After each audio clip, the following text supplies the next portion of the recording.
Hi, welcome back to lovely Philoxenia. ഇന്ന് ഞങ്ങളുള്ളത് നമ്മുടെ കുമരകത്താണ്. കോട്ടയത്തെ അടിപൊളി ടൂറിസ്റ്റ് പ്ലേസ് ആണ്. അപ്പോൾ നമുക്ക് കുമരത്തെ വിശേഷങ്ങളൊക്കെ ഒന്ന് കണ്ടാലോ? പിന്നെന്താ,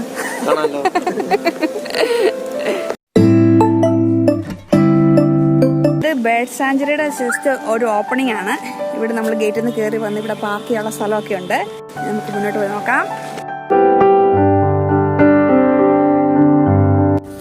അങ്ങനെ ഞങ്ങൾ അവിടെ എത്തി. അതിനുശേഷം ഞങ്ങൾ ടിക്കറ്റ് എടുക്കാൻ ടിക്കറ്റ് കൗണ്ടർ നിൽക്കുകയാണ്. ഞങ്ങൾ ഈ 5 പേരുണ്ട്. എൻ്റെ കസിൻസ് ഉണ്ട്, എൻ്റെ ഹസ്ബൻഡും കൊച്ചും ഉണ്ട്. അങ്ങനെ ഞങ്ങൾ ടിക്കറ്റ് എടുക്കാൻ വേണ്ടി നിൽക്കുകയാണ്. ഇവിടെ ടിക്കറ്റ് കൗണ്ടറാണ്.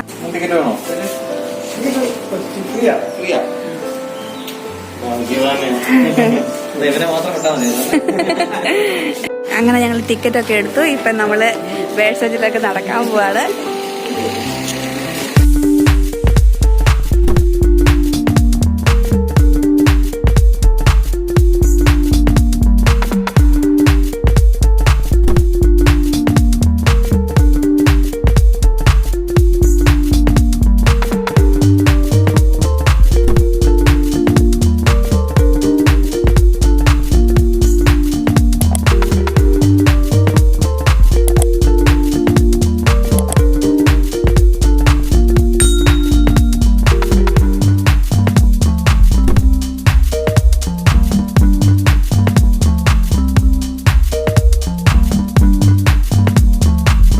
അങ്ങനെ ഞങ്ങൾ ഇവിടെ വന്നു. അപ്പോൾ ഇതൊരു എൻട്രൻസ് ആണ് കേട്ടോ, അങ്ങോട്ട് കയറാനുള്ളത്. അവിടെ നമ്മുടെ ടിക്കറ്റ് ചെക്ക് ചെയ്ത് നമ്മൾ എത്ര പേരുണ്ട്, എപ്പോഴാണ് കയറുന്നതെന്ന് എഴുതി വെക്കും. കാരണം അവർക്കറിയാനായിട്ടാണ് നമ്മൾ എത്ര പേര് കയറിപ്പോയിട്ടുണ്ട്, തിരിച്ച് അത്രയും പേര് വരുന്നുണ്ടോയെന്ന് അറിയാനായിട്ടാണ്. അപ്പോൾ ഞങ്ങളുടെ ടിക്കറ്റൊക്കെ ചെക്ക് ചെയ്യിപ്പിച്ചു. ഇതാണ് ഇതിൻ്റെ എൻട്രൻസ്. ഇത് ശരിക്കും കോട്ടയം ഡിസ്ട്രിക്റ്റിലാണുള്ളത് കേട്ടോ. കോട്ടയം ഡിസ്ട്രിക്റ്റ് വേമ്പനാട് കായലിൻ്റെ അരികിലാണുള്ളത്. ശരിക്കും പറഞ്ഞാൽ ഇത് പുറത്തുനിന്ന് വരുന്ന കുറേ ബേർഡ്സ് എന്ന് വെച്ചാൽ നമ്മുടെ മൈഗ്രേറ്റിംഗ് ബേർഡ്സിനൊക്കെ താമസിക്കാൻ പറ്റുന്ന നല്ല അടിപൊളി സ്ഥലമാണ്. ഇതൊരു നാഷണൽ പാർക്ക് എന്നാണ് അറിയപ്പെടുന്നത്. കുമരകം ബേർഡ് സാങ്ച്വറി അല്ലെങ്കിൽ കുമരകം പക്ഷി സങ്കേത കേന്ദ്രം എന്നൊക്കെയാണ് ഇതിനെ അറിയപ്പെടുന്നത്. ശരിക്കും പറഞ്ഞാൽ ഇവിടെ വന്നപ്പോൾ ഉണ്ടല്ലോ അടിപൊളി, കുറച്ച് എന്താ പറയുക, പീസ്ഫുൾ ആയിട്ടുള്ളൊരു സ്ഥലം കാണാൻ പറ്റി. ഇതിൻ്റെ ഹിസ്റ്ററി പറയുവാണെങ്കിൽ ഇവിടെ പണ്ട് റബ്ബറൊക്കെ ആയിരുന്നു ഉണ്ടായിരുന്നത്. അതൊരു ഇംഗ്ലീഷ് മാൻ ആൽഫ്രഡ് ബേക്കർ എന്ന് പറയുന്ന ഒരാളാണ് ഇത് തുടങ്ങി വെച്ചത്. അതുകൊണ്ട് അന്നൊക്കെ അതിനെ അറിയപ്പെട്ടിരുന്ന പോലും ബേക്കർ എസ്റ്റേറ്റ് എന്നായിരുന്നു. ഇപ്പം കൈകാര്യം ചെയ്യുന്നത് നമ്മുടെ കേരള ടൂറിസം ഡെവലപ്മെൻറ്റ് കോർപ്പറേഷൻകാരാണ്. ശരിക്കും പറഞ്ഞാൽ ഇവിടെ വന്നപ്പോൾ ഈ ചതുപ്പ് നിലവും അതിൻ്റെ അകത്തുള്ള വെറൈറ്റീസ് ഓഫ് പ്ലാന്റ്സ് ഒക്കെ കണ്ടു. പിന്നെ നേച്ചറിൻ്റെ ആ ഒരു സൗണ്ടും സൂപ്പർ ആ സ്ഥലം കേട്ടോ. നിങ്ങൾക്കൊന്ന് റിലാക്സ് ആവണം, ഇവിടെ പോയി ഒന്ന് ജസ്റ്റ് ഇതിൻ്റെ അകത്തൂടെ നടക്കുവാണെങ്കിൽ ഉണ്ടല്ലോ ശരിക്കും നേച്ചറോട് നമുക്ക് കൂടുതൽ അടുക്കാൻ പറ്റും.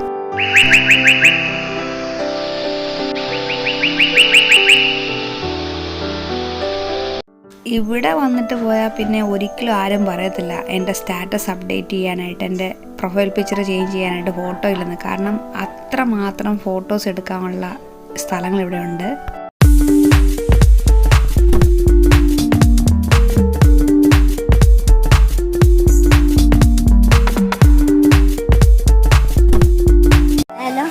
അത് വേണ്ട,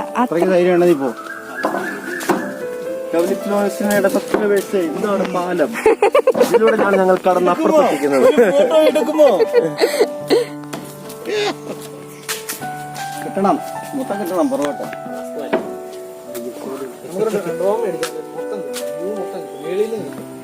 അങ്ങനെ വാങ്ങിക്കുവാണല്ലേടാ?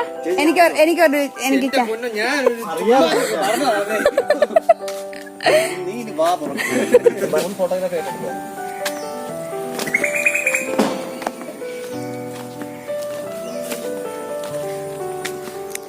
ഇത് ഇവിടെ കുറേ സ്ഥലമുണ്ട് ഇങ്ങനെ കാണാനായിട്ട്.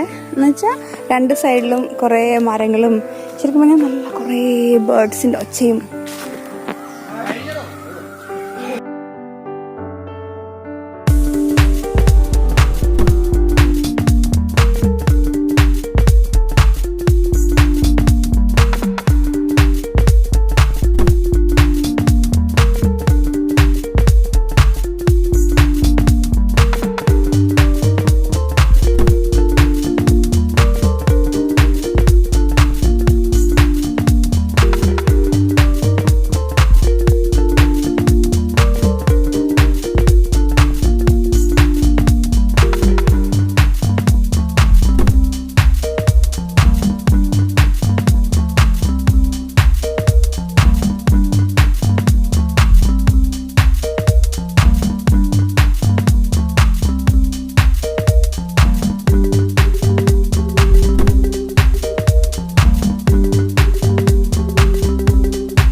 ഇതെന്നാ ഷൂട്ടാ?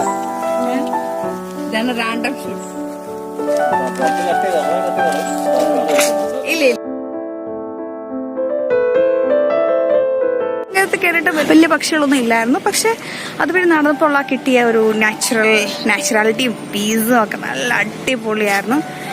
എൻ്റെ കസിൻസ് ഒക്കെ ഉള്ളത് കൂടെ, പിന്നെ എൻ്റെ മോനുണ്ട്, ഹസ്ബൻഡുണ്ട്. ഞങ്ങൾ നന്നായിട്ട് അങ്ങനെ എൻജോയ് ചെയ്തു. അപ്പം കാണാൻ പറ്റിയില്ലെങ്കിൽ ഇനി നമ്മൾ ബോട്ടേ കയറാൻ പോവാ. അങ്ങനെ ബോട്ടേ കയറാൻ പോകുമ്പോൾ നമ്മൾ ബോട്ടിലൂടെ കുമരകം മുഴുവൻ അടിച്ച് പൊളിച്ച് കാണാൻ പോയല്ലോ നമുക്ക്.